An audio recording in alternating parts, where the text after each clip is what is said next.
ចាសសូមគោរពជំរាបសួរពុកម៉ែបងប្អូនទាំងអស់គ្នាហើយក៏សូមស្វាគមន៍ពុកម៉ែបងប្អូនដែលបានមកកាន់ Channel បង្រៀនភាសាចិនរបស់នាងខ្ញុំផងដែរអញ្ចឹងមុននឹងចូលសិក្សាមេរៀនយើងក៏សូមពឹងបងប្អូនកុំភ្លេចជួយចុច Subscribe និងរូបសញ្ញាកណ្ដឹងម្នាក់មួយដើម្បីទទួលបានមេរៀនថ្មីៗជាបន្តបន្ទាប់នៅពេលដែលនាងខ្ញុំផុសវីដេអូតោះកុំឲ្យនៅរងចាំយូរយើងចូលសិក្សាមេរៀនយើងទាំងអស់គ្នាមនុស្សពូកែអែបអបគេថាមនុស្សអែបអបយកមុខយកមាត់ណាអញ្ចឹងភាសាចិនគឺយើងអានថាផាយម៉ាភីតើរ៉នផាយម៉ាភីតើរ៉នផាយម៉ាភីតើរ៉នផាយម៉ាភីតើរ៉នមនុស្សពូកែអែបអបឬក៏គេហៅថាមនុស្សពូកែយកមុខយកមាត់អូខេបន្តទៀតយើងចូលទៀតមនុស្សលាក់ពុតបុតអញ្ចឹងភាសាចិនគឺយើងអានថា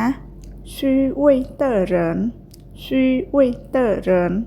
虚伪的人មនុស្សលាក់ពុតបុតអញ្ចឹងពាក្យថា虚伪ហ្នឹងគឺបានន័យថាលាក់ពុតបុតឬក៏ពុតបុតណាហ្នឹងហើយអញ្ចឹងយើងអាន clear នឹងទាំងអស់ម្ដងទៀត虚伪的人虚伪的人មនុស្សលាក់ពុតបុតអូខេបន្តទៀតយើងចូលទៀត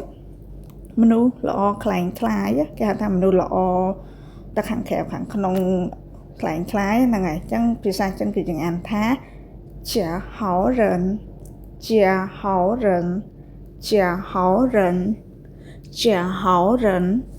មនុស្សល្អខ្លាំងខ្លាយអញ្ចឹងពាក្យថាចាហ្នឹងគឺបានន័យថាខ្លាំងខ្លាយចាហៅរិនមនុស្សល្អខ្លាំងខ្លាយអូខេបន្តទៀតយើងចូលទៀតមនុស្សស្មោះត្រង់អញ្ចឹងភាសាចិនគឺយើងអានថា真诚的人真诚的人真诚的人真诚的人មនុស្សស្មោះត្រង់អូខេបន្តទៀតយើងចូលទៀតហៅថាមនុស្សអាត្មានិយមអញ្ចឹងភាសាចិនគឺយើងអានថា自私的人自私的人自私的人自私的人មនុស្សអាត្មានិយមអូខេបន្តទៀតយើងចូលទៀតឆ្អប់ការលាក់ពុតយើងអត់ចូលចិត្តការលាក់ពុតណាហ្នឹងហើយអញ្ចឹងភាសាចិនគឺយើងអានថា讨厌虚伪讨厌虚伪讨厌虚伪讨厌虚伪ស្អប់ការលាក់ពុតឬក៏មិនចូលចិត្តការលាក់ពុតណាអញ្ចឹងពាក្យថា讨厌讨厌គឺបានន័យថាស្អប់ហ្នឹងហើយអូខេបន្តទៀតយើងចូលទៀតអកប្បកិរិយាមិនល្អឬក៏ហៅថាចរិតណាហ្នឹងហើយអញ្ចឹងភាសាចិនគឺយើងអានថា态度不好态度不好态度不好អកប្បកិរិយាមិនល្អពាក្យថា态度នោះគឺបានន័យថាអកប្បកិរិយាអញ្ចឹងយើងអាន clear នឹងម្ដងទៀត态度不好态度不好អកប្បកិរិយាមិនល្អអូខេបន្តទៀតយើងចូលទៀតសកម្មភាពឲ្យលឿនបន្តិចមកឬយើងចង់ឲ្យគាត់ធ្វើការងារឬក៏ធ្វើសកម្មភាពអីហ្នឹងឲ្យតទៅនឹងសកម្មភាពឲ្យរហ័សរហួនណាអញ្ចឹងយើងអានភាសាចិនថាតុងជក់ខ្វៃទៀនតុងជក់ខ្វៃទៀន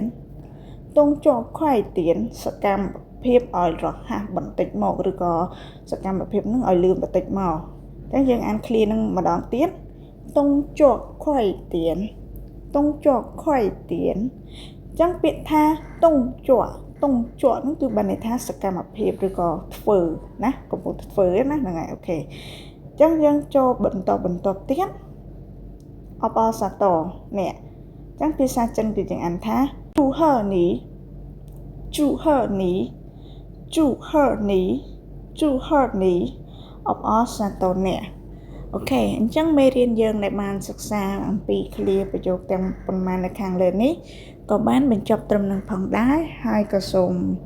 អរគុណពុកម៉ែបងប្អូនដែលបានទស្សនាវីដេអូមួយនេះតាំងពីដើមរហូតដល់ចប់ហើយនាងខ្ញុំក៏មានលក់សៀវភៅភាសាចិនដែលបងប្អូនអាចសិក្សាបានដោយខ្លួនឯងដោយសារសៀវភៅនេះផងដែរគឺមានស៊ីងខ្មែរហើយក៏មាន PE អង់គ្លេសអញ្ចឹងវាមានភាពស្រួលនៅក្នុងការអាន